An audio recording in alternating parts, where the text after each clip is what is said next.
Seat में से टिहरी लोकसभा क्षेत्र की अगर बात करें तो सभी की नज़र टिहरी लोकसभा क्षेत्र पर टिकी हुई है। टिहरी लोकसभा के बारे में आपको बता दूं, आज़ादी के बाद से 18 बार वहां लोकसभा के चुनाव और उपचुनाव हुए हैं, जिस पे 10 बार कांग्रेस पार्टी का कब्जा रहा है।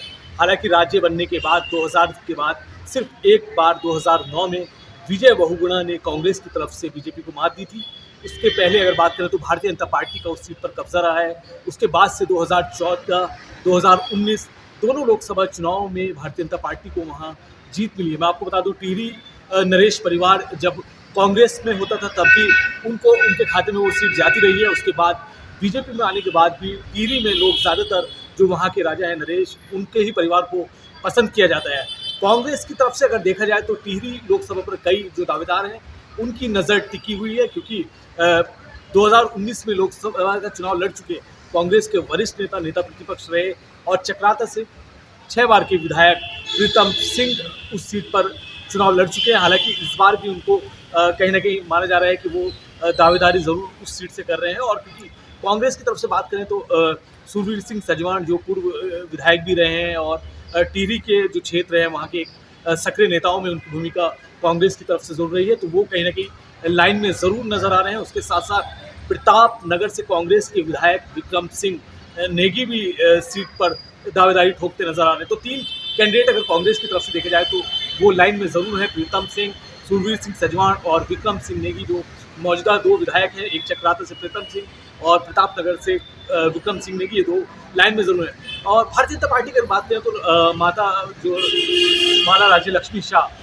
नरेश परिवार से हैं, 2014 में चुनाव जीती है, 2019 में चुनाव जीती है और उनका कोई अल्टरनेट अभी अगर भारतीय जनता पार्टी को देखा जाए तो नहीं कोई नज़र आता। हालांकि ये ज़रूर है कि भारतीय जनता पार्टी की तरफ से 5 जो लोकसभा सांसद हैं उनका रिपोर्ट कार्ड हाईकमान को भेजा जा चुका है, किसके कितने काम रहे हैं, कैसे काम रहे हैं। लेकिन एक चीज़ साफ है, क्योंकि अगर टिहरी को अगर देखा जाए तो माला राज्य लक्ष्मी शाह के परिवार को शुरू से ही पसंद किया जाता रहा है और साफ बीजेपी का कहना ज़रूर ये रहा है, जब कभी बीजेपी के नेताओं से बात हुई है उनका साफ कहना है कि भारतीय जनता पार्टी का जो कैंडिडेट है वो कमल का फूल है और कमल के फूल पर ही सब लोग चुनाव लड़ते हैं। तो अब देखना ये होगा कि कांग्रेस की तरफ से किसको दावेदार बनाया जाता है और भारतीय जनता पार्टी की तरफ से क्या माला राज्य लक्ष्मी शाह एक बार फिर लोकसभा टिहरी की प्रत्याशी हो।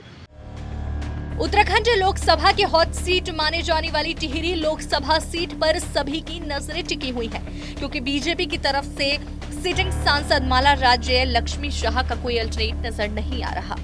वहीं कांग्रेस के पास इस सीट पर 3 दावेदार नजर आ रही हैं, जिसमें 2019 में प्रत्याशी रहे प्रीतम सिंह के साथ पूर्व विधायक सुरवीर सिंह सजवान और प्रताप नगर से कांग्रेस के विधायक विक्रम सिंह नेगी का नाम शामिल है। आगामी लोकसभा चुनाव के लिए टिहरी सीट पर जहां बीजेपी रानी की चाल चलने के लिए सांसद महारानी राज्य लक्ष्मी शाह के हाथ में बागडोर दे सकती है, तो वहीं कांग्रेस आलाकमान ने प्रदेश में कई नामों पर चर्चा शुरू कर दी है।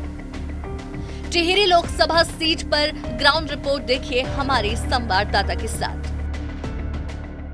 टिहरी में आते हैं, जिसमें उत्तरकाशी जिले की सीटें हैं। टिहरी गढ़वाल देहरादून डिस्ट्रिक्ट की सीटें टिहरी गढ़वाल के अंतर्गत आती हैं और 14 विधानसभा देखा जाए तो 2022 के विधानसभा चुनाव में सिर्फ प्रताप नगर सीट और चक्राता सीट कांग्रेस के खाते में गई थी, जिसमें चक्राता से प्रीतम सिंह और प्रताप नगर से विक्रम सिंह नेगी कांग्रेस के टिकट पर चुनाव जीते थे। हालांकि जो 12 सीटें हैं वो बीजेपी के खाते में है, तो कहीं ना कहीं टिहरी लोकसभा को माना जाए तो बीजेपी का पलड़ा वहाँ भारी रहा है। और बीजेपी की भी बात अगर करें, क्योंकि टिहरी नरेश का जो परिवार रहा है राजघराना, उसका ही उस सीट पर हमेशा कब्जा ज्यादातर रहा है। सिर्फ 2009 को अगर छोड़ें, 2009 में विजय बहुगुणा कांग्रेस के टिकट पर वहां चुनाव लड़े थे और उस वक्त 2009 में 5 सीटें कांग्रेस के खाते में गई थी। हालांकि 2014 और 19 में लगातार 5 जो सीटें हैं वो भारतीय जनता पार्टी के खाते में जरूर जा रही हैं। तो इस बार भी टिहरी का लोकसभा चुनाव हॉट तो जरूर बनता जा रहा है, क्योंकि नजर कहीं ना कहीं टिहरी पर भी लोगों की टिकी रहती है, क्योंकि वो राजघराना वहां हमेशा रहा है। और कांग्रेस की तरफ से 3 नाम जरूर सामने आए हैं और जबकि बीजेपी की तरफ से अभी सिर्फ माला राज्य लक्ष्मी शाह ही टिकट की दावेदार नजर आ रही है। और बीजेपी का, जैसा हमने आपको पहले भी बताया था, बीजेपी का जो कैंडिडेट होगा कमल का फूल होगा, वहाँ जो प्रत्याशी होगा कोई भी हो सकता है, लेकिन मानना बीजेपी का यही रहता है कि जो भी प्रत्याशी होगा वो कमल के फूल पर ही होगा और हम प्रत्याशी कमल के फूल को मानते हैं। तो अब जनता टिहरी की तय करेगी कि लोकसभा चुनाव 2024 में किसके सिर पर ताज लोकसभा टिहरी का बनने जा रहा है, क्योंकि कांग्रेस की तरफ से भी दावेदार तो जरूर नजर आ रहे हैं, लेकिन जाते जाते ये चीज़ ज़रूर हो रही है कि अभी क्योंकि चुनाव जैसे जैसे नज़दीक आएंगे फेरबदल राजनीतिक में ज़रूर नजर आएगा। कुछ चेहरे इधर जाएंगे भारतीय जनता पार्टी में और कुछ भारतीय जनता पार्टी से कांग्रेस की तरफ आने की भी संभावना जरूर टिकट को लेकर रहने वाली है। और कौन एक दूसरी पार्टी में शामिल होता है तो वक्त बताएगा, लेकिन हाँ जरूर टिहरी का जो लोकसभा चुनाव है इस बार बहुत दिलचस्प होने जा रहा है। देहरादून से वीडियो जर्नलिस्ट जॉन जैदी के साथ आदिल पाशा, TV9।